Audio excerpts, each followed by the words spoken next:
I was watching Answers with Joe video.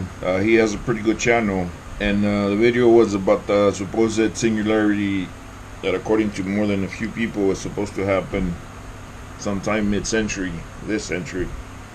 And he mentioned this fella Ray Kurzweil, and this guy is famous for being able to predict technological advances, and he has a pretty good success rate. And he predicts that sometime in mid-century, this century, the singularity, what he refers to as singularity, would happen, which he means is that computers will be so fast, their computational power will be so fast that computers will actually develop consciousness. So I guess this video will be about me contradicting Mr. Ray Kurzweil.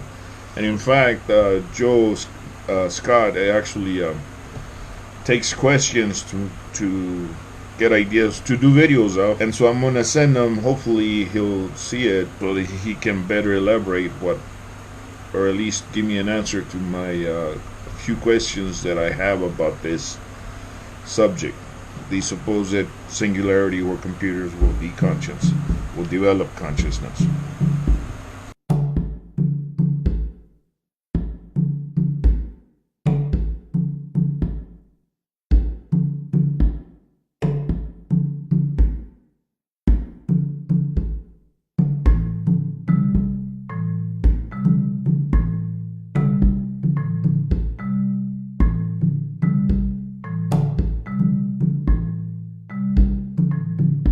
So I guess this would be like what do they call it? A mental experiment, not a mental experiment, a thought experiment.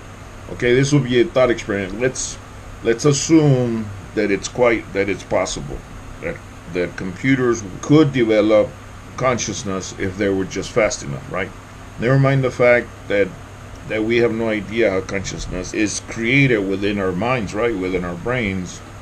Never mind the fact that we can replicate what we don't know. So, and never mind the fact that that consciousness is not just cognitive; it's also sentient, meaning that it's not just thinking; it's also wanting to think.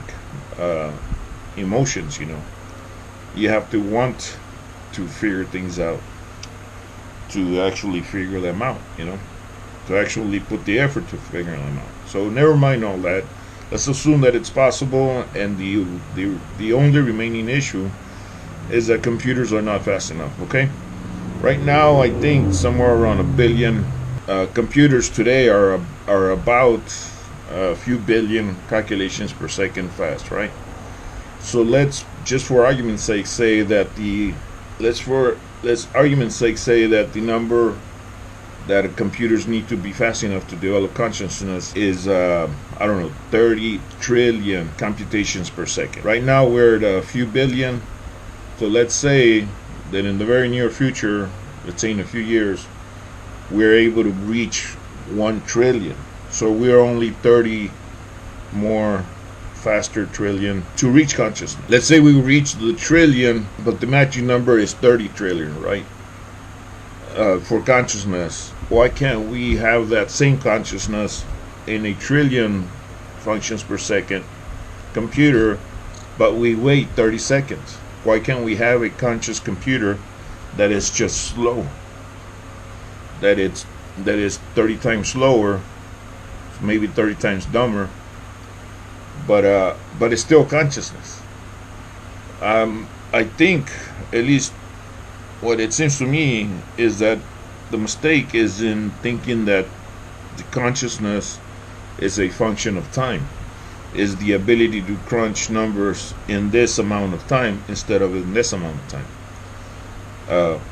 We should, by now, with 1 billion computations per second, which is we are fully capable today, we should be able to have if conscious machines were possible, we should be able to have them right now. It would just be a slow machine, but it would be a conscious machine. I think they're wrong in that consciousness, especially within a computer where time is not even a factor, where the program that's supposedly creating or running the consciousness, it would be oblivious to this time. It would be oblivious to us. Why would our time matter to them within a program where it won't have any effect whatsoever? It would just be slower from our perspective, right? It would be slower. So why aren't computers conscious today? Why aren't computers that take 1,000 seconds or 30,000 seconds to have the same functionality as a future computer, why aren't they conscious today? I think that's the mistake they make. It's not the speed of the computer.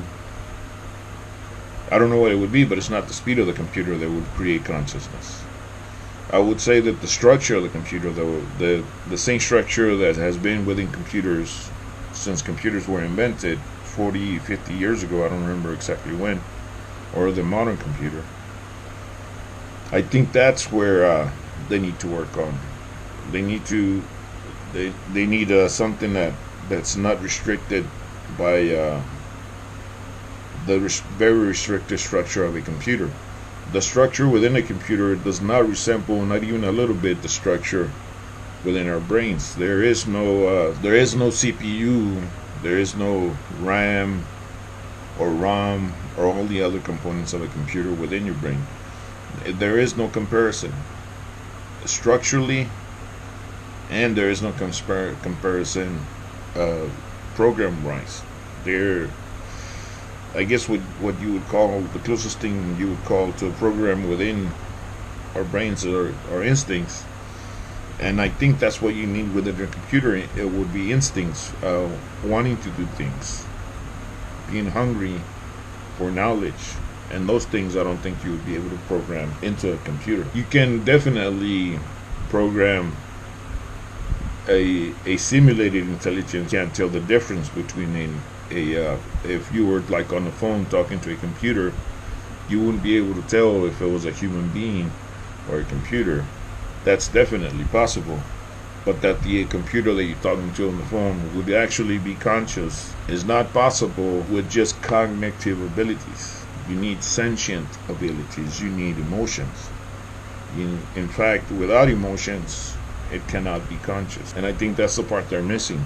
That how would you program a computer to want things? We instinctually want things like food and whatever. We want to understand things. That a computer would have no need for any of those things, so it would be very hard to program need into it. So anyways, at least the current structure of computers, I think, no matter how fast they get, will never be conscious. And I can safely say that for a few reasons. I know exactly how computers work. Millions of people that fully understand computers on Earth. Nobody understands the mind, at least at a sense where they could replicate it. Nobody understands it. So that's one thing. I don't think computers will ever be able to replicate what goes on in here. Computers, the computer scientists that are trying to create an AI are focused on cognitive abilities and skipping sentient abilities. So without the sentient part, it's not going to be conscious. I think that's it. There's three. Computers, it doesn't matter the speed. They will never be conscious. We don't understand how actual consciousness works. And the third one is that computer scientists are trying to replicate cognition, and they're completely forgetting, and I don't think they can replicate sentient feelings. So I would really like it would be great if Joe Scott would do a video about this. Maybe elaborating better than I could elaborate about my questions on how to create an AI, and a real AI. I think they misuse the words. It's not AI, artificial intelligence. They should say simulated intelligence. I guess that's